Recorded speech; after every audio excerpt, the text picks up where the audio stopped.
tudo bem? Eu vim para mais uma aula da nossa escola bíblica dominical.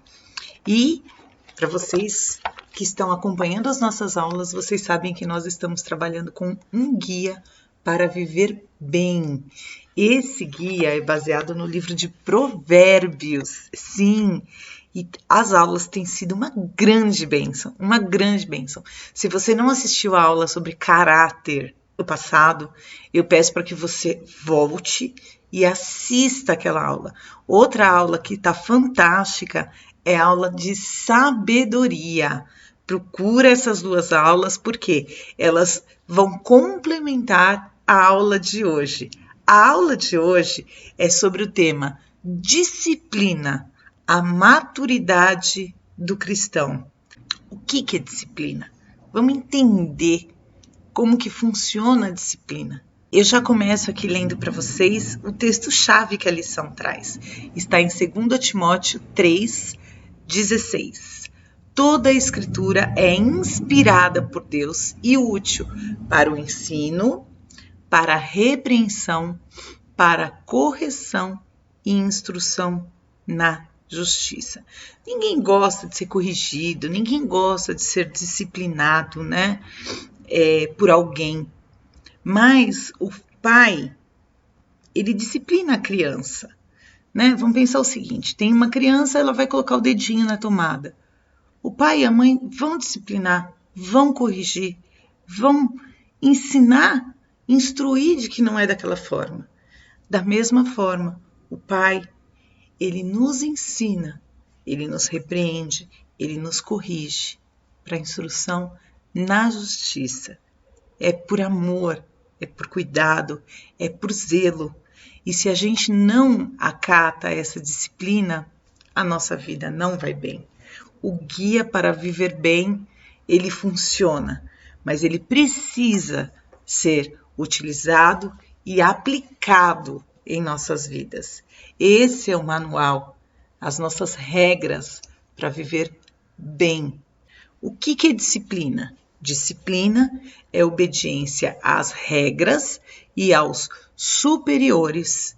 É ordem, bom comportamento, obediência às regras, de cunho interior, firmeza, constância. Disciplina não é simplesmente algo que a gente fala, ok, vou aplicar isso daqui à minha vida. Disciplina é um processo, é um desenvolvimento. Então, você começa, assim como a santidade é um desenvolvimento, a disciplina também é um desenvolvimento. A maturidade, ela vai se alcançando aos poucos, etapa por etapa, degrau por degrau. É um processo. Quanto mais você pratica, mais fácil fica ser disciplinado. Mas é necessária a prática. Disciplina é aquilo que você sabe que precisa ser feito, mesmo sem você estar com vontade de fazer. Não espera a vontade chegar, não coloca imposições, eu tô sem vontade, tô sem coragem, me falta conhecimento para fazer isso. Não, aceita o desafio, faça. Por quê? A vontade não vai chegar. Às vezes, você nunca vai se achar capaz o suficiente para fazer algo. Mas Deus te capacita, a palavra diz isso para a gente. Então, para que você obtenha um sucesso, tanto na vida espiritual, quanto na vida secular, quanto na vida profissional, é necessário uma disciplina, é necessário uma organização, é necessário o cumprimento das regras no tempo certo, da forma certa, independente da sua vontade. A sua vontade não tem a ver com a disciplina. Se você entrega a sua vontade para esperar que ocorra algo, você será indisciplinado. E eu vou dizer, a lição traz aqui para a gente que ninguém aceita uma liderança indisciplinada. Ninguém gosta de uma pessoa indisciplinada. A ideia é que, em geral, o nosso cérebro ele vai trabalhar para proteger a gente de algo que a gente não tem vontade, de algo que a gente não quer fazer. Então, raramente a nossa mente vai ter vontade de agir em algumas circunstâncias. Então, a gente não pode esperar a nossa vontade acontecer, mas sim a vontade do Pai. Se você está no serviço, você precisa entregar o que foi combinado, o que você se comprometeu, ou até um pouquinho mais. Quando você vive, né, em família, você tem regras dentro da casa e você precisa cumprir aquelas regras, precisa seguir esse processo, porque senão gera conflito. Se você sai na rua, você não pode simplesmente atravessar em qualquer lugar. Você tem uma faixa de pedestre, você tem um tempo no semáforo, você tem regras para seguir. Então, a ideia da disciplina é você fazer tudo certinho, no tempo certo, com vontade ou não. Você acha que você é uma pessoa disciplinada? Você busca pelo menos ser disciplinado? Hoje existe um jargão dizendo que a geração, né, de agora não quer nada com nada e tal. Ou seja, quando esse jargão vem, está dizendo que todos os jovens são indisciplinados. Já existe um rótulo, mas a ideia é o contrário. Não, é que você seja disciplinado e que você mostre que você é diferente, que você é capaz, que você é comprometido, que você é organizado. A disciplina é algo muito, muito difícil de ser mantido. Muito difícil de ser mantido. Ela vai exigir perseverança constante. Então, algumas atitudes e comportamentos, elas acabam virando hábito na nossa vida. Aí você precisa escolher se você quer um hábito disciplinar, saudável, que vai te fazer obter sucesso em várias áreas da sua vida, ou você vai ficar rígido e preso a um hábito que é indisciplinar e vai te prejudicar muito, porque voltando até na aula passada, o que você plantar você vai colher. Então, se você está sendo disciplinado, você busca fazer tudo certinho, na hora certa, da forma correta, né? Tem um compromisso, chega no horário, se comprometeu, faz, deu a sua palavra, ela vale muito, que o seu sim seja sim, que o seu não seja não. Então, se você segue uma disciplina, os recursos que você está plantando são todos muito bons. A sua colheita será muito boa. Então, a gente vê aqui que a disciplina ela é necessária em todas as áreas da nossa vida. Seja no uso do dinheiro, quando a pessoa é indisciplinada no uso do dinheiro, ela vai ter dívidas. Quando ela é disciplinada, ela vai ter planos. Entende a diferença? Então, a ideia é assim, que você seja disciplinado na manutenção da sua saúde, no cuidado com o seu corpo, que é o templo do Espírito Santo, que você seja disciplinado no trabalho, que você seja disciplinado nos relacionamentos, que você seja disciplinado em absolutamente todas as áreas da sua vida, principalmente nos compromissos que se referem ao seu relacionamento com o Senhor. Por quê? Você lembra a ideia, né? Disciplina é fazer algo mesmo que é necessário, mesmo além da sua vontade. Raramente a gente vai sentir vontade de orar. A oração é algo que vem de dentro e a gente sabe que precisa ser feito. E se você não cria um hábito de orar, você vai acabar colocando outros compromissos no momento que você tinha previsto para oração, no momento que você tinha previsto para uma devocional, para a sua leitura bíblica. O dia a dia, ele vai consumindo a gente com outras coisas. A correria, ela sempre existe, você sempre vai ter o que fazer, mas você precisa ter a disciplina de colocar aquilo no seu calendário, de colocar o seu momento com Deus no calendário e seguir até que vire um hábito. E um hábito disciplinar. Os brasileiros, eles são pouco disciplinados, pouco. Na verdade, eles são considerados um povo indisciplinado. Raramente chegam no horário nos compromissos, raramente respeitam as leis de trânsito, raramente a gente acaba vendo uma administração, né, pública, disciplinada, perfeitinha. Isso é raro. Então, a gente já tem um rótulo também sobre o povo brasileiro. E aí, é jovem, é brasileiro, o rótulo, ele está impregnado. Mas a gente pode mostrar que não é nada disso. Por quê? Nós somos o sal e a luz da terra. Nós somos diferentes. Nós temos o agir do Espírito Santo sobre nós e que vai nos capacitar a ser disciplinados independente da nossa vontade, porque não é mais a nossa vontade que deve atuar em nós, mas a vontade do Pai. E aí, nós não podemos ser livres e sair fazendo tudo que a gente quer fazer. Oi? Não.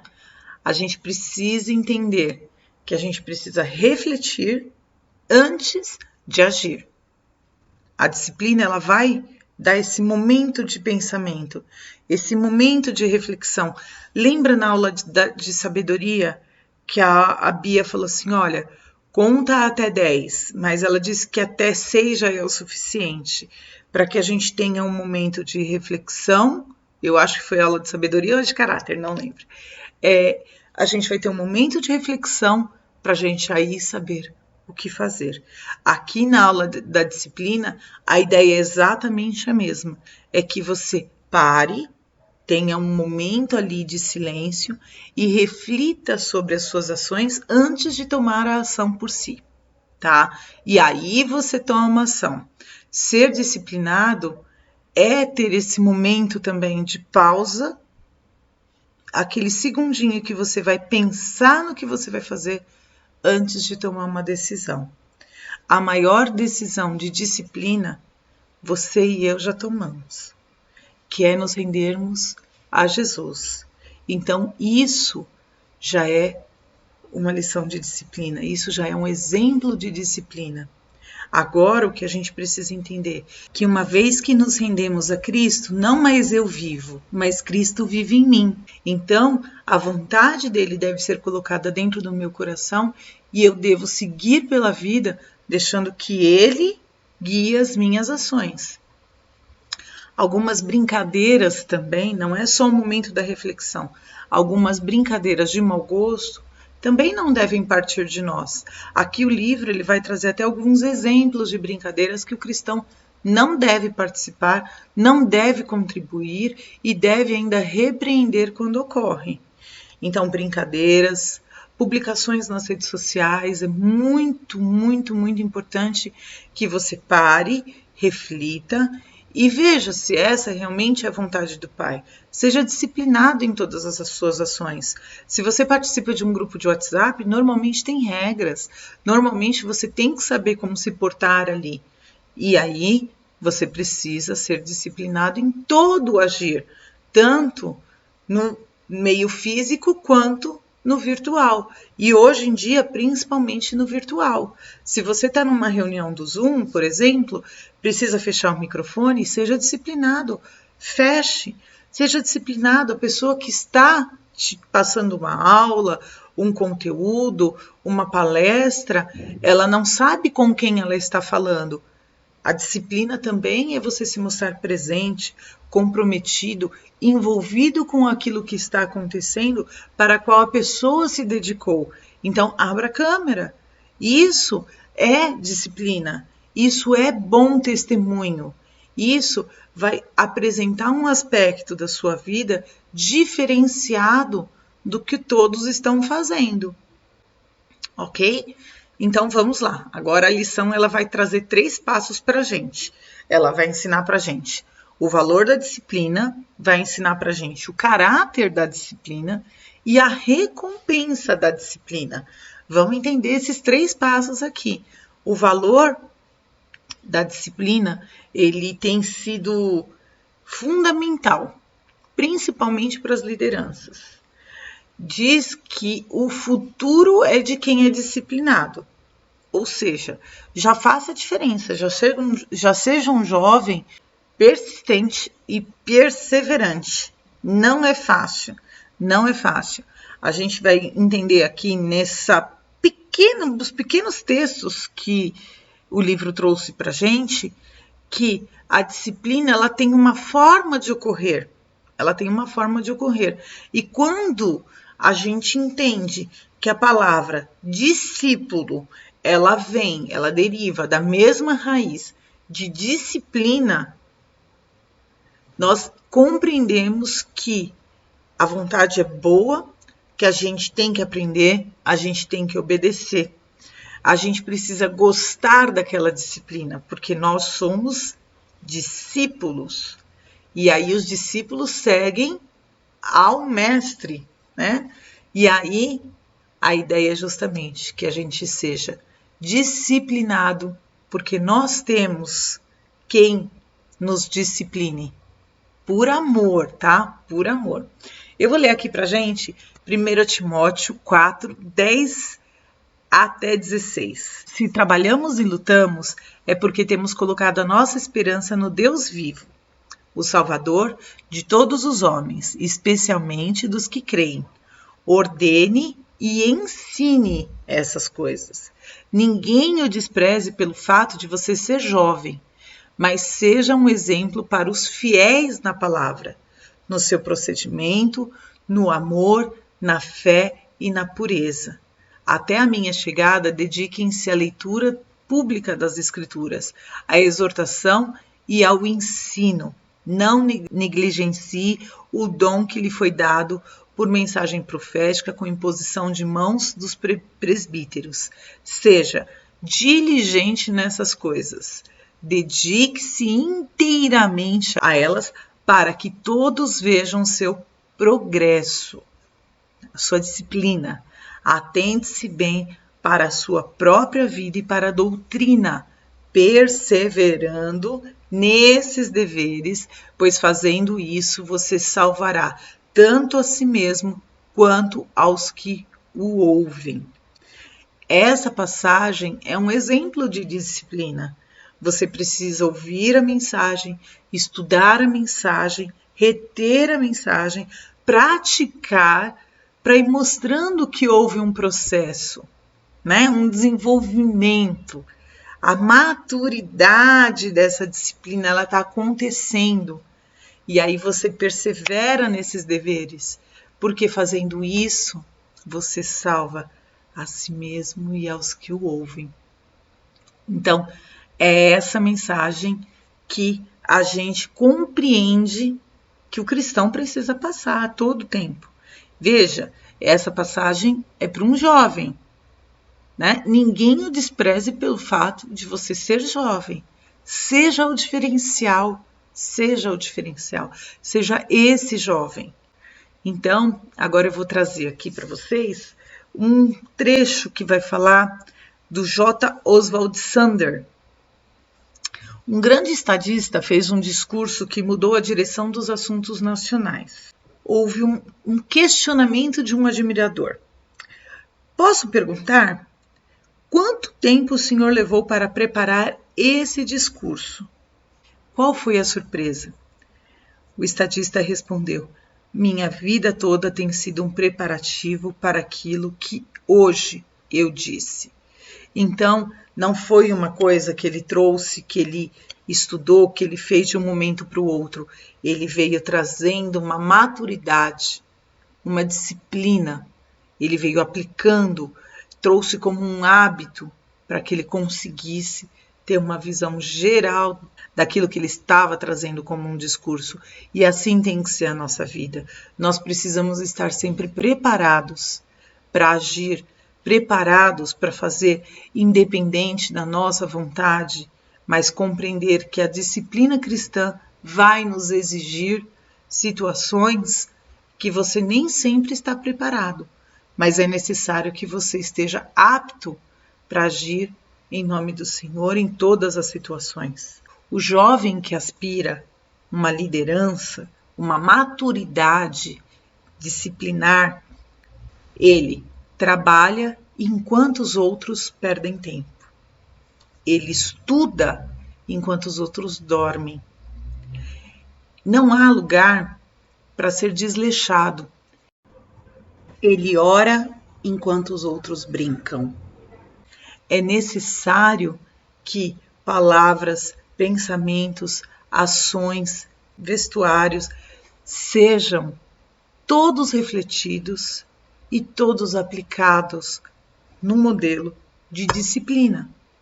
É necessário que imediatamente a sua personalidade ela também seja refletida antes de você abrir a boca, nas suas ações, no seu comportamento ao se vestir, na reputação que você vai trazer. Lembra da reputação da aula passada? Você não assistiu? Volta lá e assiste, porque tudo tem a ver, tudo tem a ver. A reputação e o caráter, eles estão todos envolvidos na ação da disciplina e da maturidade. E aí a gente vai ver que a reputação ela pode ser quebrada em um instante, mas o caráter ele é construído ao longo de um processo. E o caráter ele anda juntinho com a maturidade e a disciplina cristã.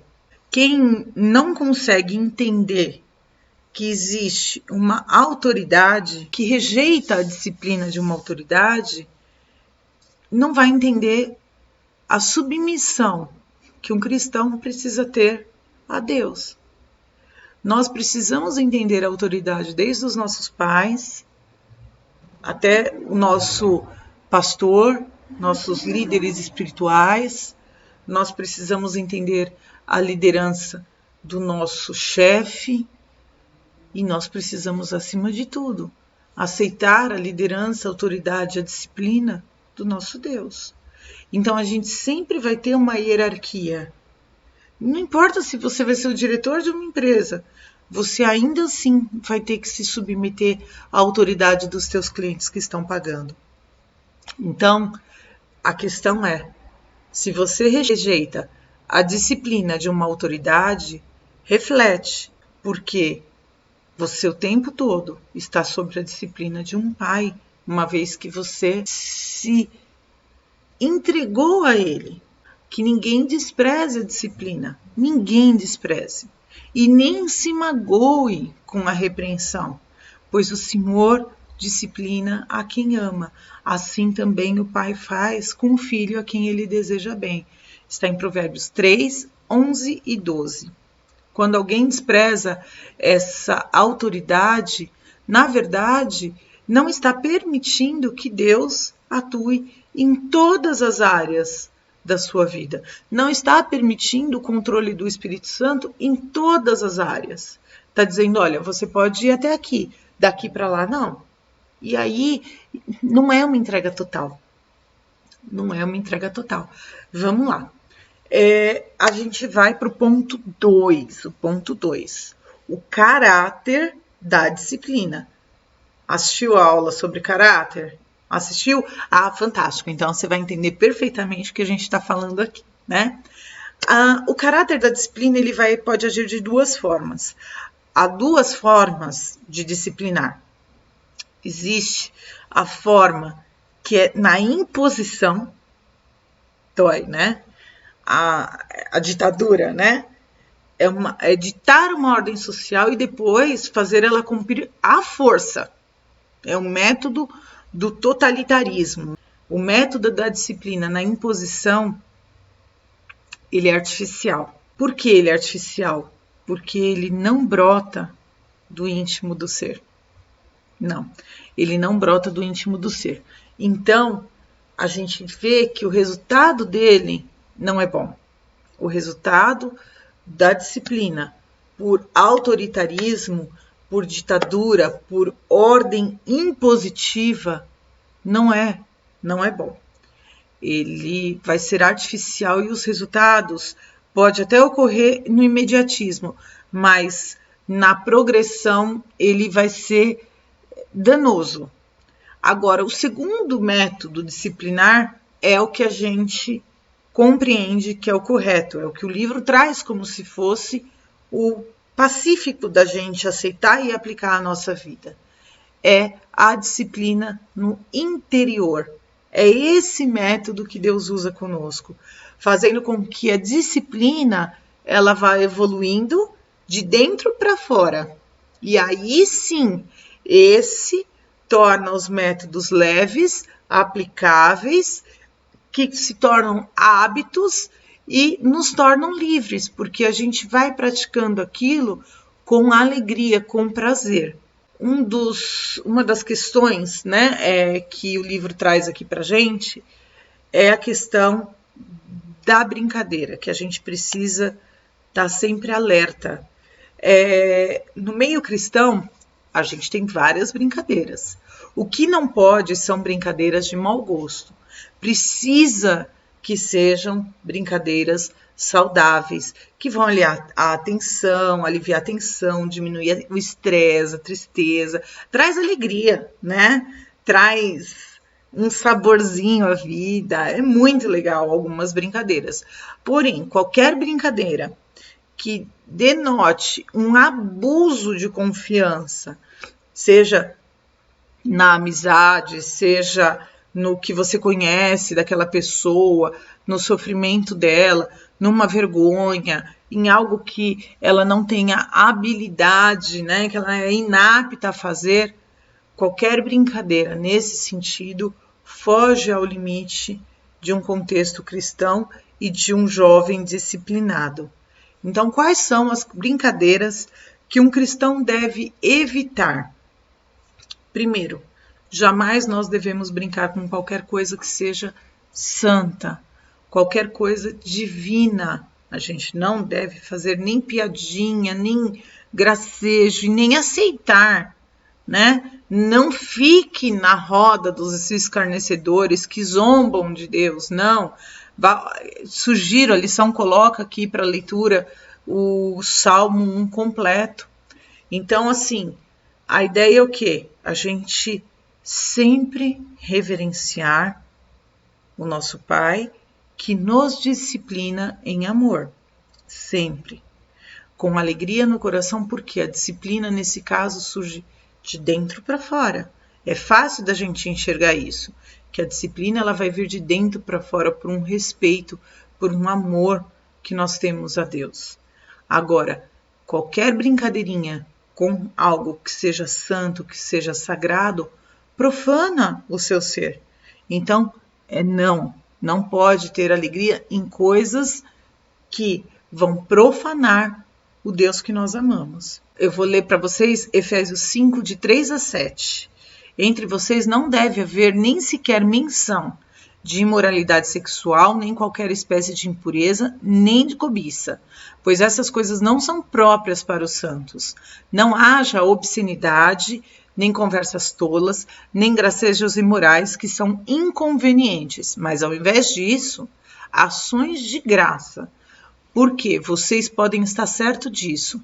Nenhum imoral, nem impuro, nem ganancioso, que é idólatra, tem herança no reino de Cristo e de Deus. Ninguém se engane com palavras tolas, pois por causa destas coisas a ira de Deus vem sobre os que vivem na desobediência. Portanto, não participem dessas coisas. Não participem. Então, piadinha suja, né? Palavrão, essas coisas não devem proceder dos lábios de um crente, menos ainda de um jovem que está buscando a disciplina, a santidade, o amadurecimento cristão. Brincadeiras que afetam a moral e a dignidade do outro. Não se brinca com isso, não se brinca criando tiração de sarro com coisas que sejam deficiências ou inaptidão da pessoa, de jeito nenhum. Nós somos feitos à imagem e semelhança de Deus. Se a gente olha uma característica e a gente tira sarro daquilo da pessoa, o que acontece? Nós estamos pulando aquela imagem que é semelhança de Deus. Então, a gente está profanando da mesma forma. O corpo é o templo do Espírito Santo, nós somos feitos à imagem de Deus. Nós também estamos brincando com algo que vai trazer um desvio de caráter para nós. Então tem que se corrigir, é falta de sensibilidade. Precisa olhar para uma situação geral e pensar, a brincadeira que eu vou fazer aqui, ela é saudável? Ela realmente vai arrancar risadas para trazer um alívio, uma paz, vai ser uma brincadeira gostosa? Ou a hora que eu for deitar eu vou ficar pensando, nossa, aquela brincadeira não foi nada legal, né? Eu fui insensível, nossa, foi de mau gosto, foi maldosa. Não se tira sarro da dignidade ou da moral dos outros, não se afeta isso, não se brinca com isso. Um cristão não deve brincar com essas coisas, assim também como essa terceira opção. Não deve ter brincadeiras preconceituosas. Não deve. As brincadeiras preconceituosas são muito ruins, são muito danosas. Elas podem construir situações da pessoa se sentir num bullying, da pessoa se sentir excluída de um grupo. E aquilo faz muito mal para a pessoa. Por mais que a pessoa seja extremamente firme na fé, por mais que a pessoa seja, disciplinada, envolvida com a palavra, ainda assim, quando ela sofre um bullying, aquilo é muito danoso para a vida dela. Faz muito mal ser excluído de um grupo, ter o dedo, apontado. Quando se faz uma brincadeira preconceituosa, isso diz muito mais sobre o caráter de quem fez a brincadeira do que de quem está sendo o motivo do sarro. Então, cuidado para você não arranhar a sua imagem, o seu caráter, denigrir a sua disciplina, atrasar o seu amadurecimento com coisas tolas. Eu vou ler aqui para vocês Mateus 12, de 36 a 37. Mas eu lhes digo que no dia do juízo os homens haverão de dar conta de toda palavra inútil que tiverem falado. Toda palavra inútil. Pois por suas palavras você será absolvido e por suas palavras será condenado. Pois é. E aí? Suas palavras têm te absolvido ou têm te condenado? Morde a língua aí. E aí, tá vivo ainda? Ah, então tá tudo bem. Entende? Uma brincadeira, ela pode ser colocada de uma forma que vai ser agradável. Mas, a partir do momento que a gente cita nomes, que a gente impõe, acabou a brincadeira. Você já está usando a brincadeira como uma ferpa para atacar o teu irmão. E essa não é a ideia. Aí você machuca, aí você está afetando os sentimentos do próximo. Não, tem que ser leve, criativa, algo gostoso. Vamos lá. Outra questão, brincadeiras que denigrem a imagem do outro através de apelidos. Eu, na minha época de assistir desenhos, tinha um desenho que acho que hoje até é chamado de Looney Tunes, que tinha o Gaguinho. Gente, era um desenho, a gente aprendeu cresceu chamando ele de Gaguinho. Mas ele sofria bullying, se a gente parar para pensar. O Gaguinho sofria bullying, eu tenho dó dele, tadinho do Gaguinho, porque não era para ele ter o nome de Gaguinho. Qual é o nome do Gaguinho? Não tem. E essas coisas pegam, entende? Esses apelidos maldosos, eles denigrem a imagem do outro e pega. Ah, ô gordinho, pega para mim. E aí, velho? A gente precisa saber como brincar. Por quê? Porque um apelido maldoso, ele impregna e ele pode trazer uma característica que vai denigrir a imagem de outra pessoa. Então, pensa antes de agir. faz uma reflexão. Essa reflexão faz parte da disciplina e do amadurecimento do cristão, para a conservação do próprio caráter, aula passada, e para um desenvolvimento da disciplina e da maturidade, ok? Vamos lá. Terceiro ponto, e aí é o melhor de todos, né? Terceiro ponto é a disciplina, a recompensa da disciplina. Oi? A recompensa da disciplina, ela é maravilhosa. Não só no nosso relacionamento com Deus deve ser correto, mas a expressão externa deste relacionamento deve ser correta. Deus não deixará escapar nada, Ele analisa cada pormenor da nossa vida. De inúmeras maneiras, Deus nos fará voltar diversas vezes ao mesmo ponto. Ele nunca cansa de fazer-nos voltar a determinado ponto até que aprendamos a lição. Oswald Chambers.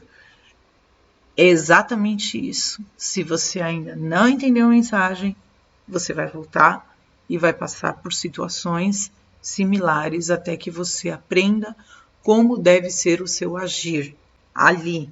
A partir do momento que você aprende, vai construindo hábitos que sejam saudáveis, hábitos que sejam disciplinados. Aí o primeiro ponto da recompensa da disciplina é a obediência à palavra de Deus e à sua vontade. A gente compreende que existe um Pai que nos disciplina, e uma vez que nós fomos disciplinados, a nossa missão é ser obediente. Vamos para a ideia da criança com o dedinho na tomada. Ela foi disciplinada, agora cabe a ela obedecer. Se ela não obedecer, haverá consequências. Se ela obedecer, ok, a disciplina ali foi colocada, a qualidade da disciplina foi boa e aquilo vai se tornar um hábito. Então é fácil da gente tentar iniciar uma prática de disciplina, porque a gente vai entender que ela vai trazer um resultado bom.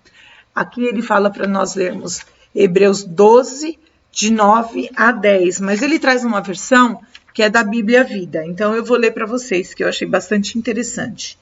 Visto que nós respeitamos os nossos pais aqui na terra, embora eles nos castigassem, não devemos, com muito maior satisfação, nos submeter à educação de Deus, a fim de que possamos realmente viver?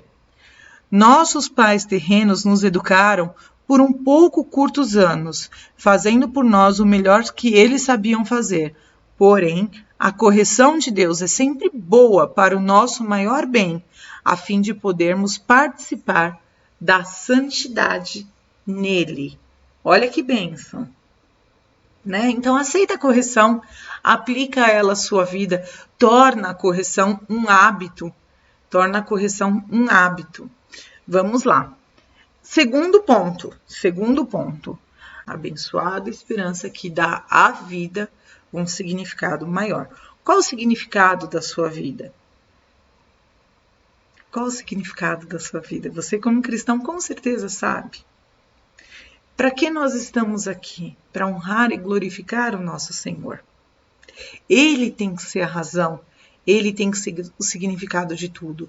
E quando a gente aplica a disciplina e passa a ter uma maturidade cristã, nós conseguimos entender o sentido dessa esperança que nós temos. E a esperança, ela vem também a partir do momento que nós aplicamos a palavra de Deus na nossa vida. Nós confiamos, nós temos certeza do cuidado, nós sabemos que a vontade do Senhor é boa, perfeita e agradável para nós, independente se Ele está nos disciplinando naquela condição ou não. Independente se nós estamos precisando da correção. Ele vai nos corrigir e nós vamos compreender que é por amor. Então, há sempre esperança no Senhor, sempre. É comum nós encontrarmos cristãos que estão com a vida completamente bagunçada, que estão sem esperança, né? Que estão sem expectativa, desanimado. A vida está sendo um verdadeiro fracasso. O que acontece? Eles, com certeza, não tem uma disciplina diária com um momento com Deus, de oração, de estudo da palavra, de aplicação nas suas vidas. Por quê? Se você segue uma disciplina de orar, de buscar a palavra de Deus, de interceder pelos outros, de aplicar a palavra de Deus na sua vida, o resultado é certo. A disciplina traz uma colheita boa. Ela traz a recompensa. É fato. Se você não está colhendo a recompensa, é porque você não está praticando a plantação certa. Então, plante que você vai colher, ok? Reconhecimento da direção de Deus em nossas vidas. O terceiro ponto. Reconhecer sim, depender totalmente de Deus. Desconfiar até de si mesmo, da direção do teu bom senso. Não, o melhor senso, o senso bom mesmo, vem do Senhor, porque só há um bom, e não sou eu e você. Então, isso faz com que a gente volte a olhar para a disciplina de uma forma a depender totalmente de Deus. Confie no Senhor de todo o seu coração e não se apoie em seu próprio entendimento. Reconheça o Senhor em todos os seus caminhos e Ele endireitará suas veredas. Provérbios 3, 5 e 6. É para a gente se apoiar no Senhor e não na nossa própria pretensão. É desconfiar de nós mesmos e confiar plenamente em Deus. É importante que Ele cresça e eu diminua. É uma aplicação prática aqui nas nossas vidas. Vamos lá. Quarto ponto. Sensibilidade para reconhecer os próprios limites. É ter humildade. Ter humildade. Falar, olha, eu não sou capaz de fazer isso que eu tenho que fazer, mesmo que eu não tenha vontade, mas o Senhor pode me capacitar. Eu posso tudo naquele que me fortalece. Tudo no sentido de aplicar a palavra à minha vida e viver conforme a vontade de Deus. Por quê? Porque eu sou um galho da videira verdadeira. Eu sou um galho da videira verdadeira. Eu estou ligado a ela. Então, ele permanece em mim e eu permaneço nela. É ele que vai me capacitar. É ele que vai quebrar as minhas limitações e vai me estimular a descobrir um potencial maior. E com isso eu vou me desenvolver. Então, quando a gente tem sabedoria, santidade, a maturidade cristã, ela nos coloca aprovados em qualquer provação que a gente venha passar. Porque a gente compreende em humildade que nós não somos capazes, mas o Deus que habita em nós, Ele é. E aí é Ele que vai agir, porque não sou mais eu quem vivo. Cristo vive em mim e Ele é capaz de tudo. Aí a gente indo para conclusão. Eu vou ler aqui uma tabela que a lição traz para a gente, é só para uma reflexão. Como anda a minha disciplina? O que eu tenho feito para desenvolver um estudo sistemático da Bíblia? Que tempo eu tenho reservado para o meu momento a sós com Deus? O que eu tenho feito para manter-me em silêncio, não falando o que não devo? Como vai a minha pontualidade? E aí, isso é um quadrinho para vocês terem como reflexão. Sugiro que vocês deixem esse quadrinho do lado daquele quadrinho da sabedoria, que é fantástico, que ajuda muito, que foi da aula de sabedoria. Volta lá e pega, acho que está no grupo de EBD também. Concluindo, na verdade, toda disciplina, ao ser aplicada, não parece motivo de alegria, mas de tristeza. Porém, mais tarde produz fruto pacífico aos que têm sido por ela exercitados. Frutos de justiça. Hebreus 12, 11. A nossa conclusão é: Se você aplicar a disciplina da leitura da palavra, disciplina na oração, disciplina do momento em silêncio para você refletir a sua ação e da pontualidade, a sua vida será abençoada, porque a palavra nos traz essa certeza. São as recompensas da disciplina, colher os frutos de uma vida com Deus, de uma vida amadurecida nele. Então, essa é a lição de disciplina e eu peço que vocês reflitam só mais um pouquinho aqui com uma pequena frase que eu encontrei na internet, mas eu não localizei o autor. Tinham vários autores com a mesma frase. Na vida, você tem duas opções: sofrer a dor da disciplina ou a dor do arrependimento. Qual que vai ser? Qual você escolhe? Uma excelente semana, que Deus abençoe ricamente vocês e que a disciplina esteja à frente em todo o tempo, em cada passo, em cada ação, em cada palavra proferida. Deus abençoe vocês, meus queridos. Morrendo de saudades. Fiquem com Deus. Tchau, tchau.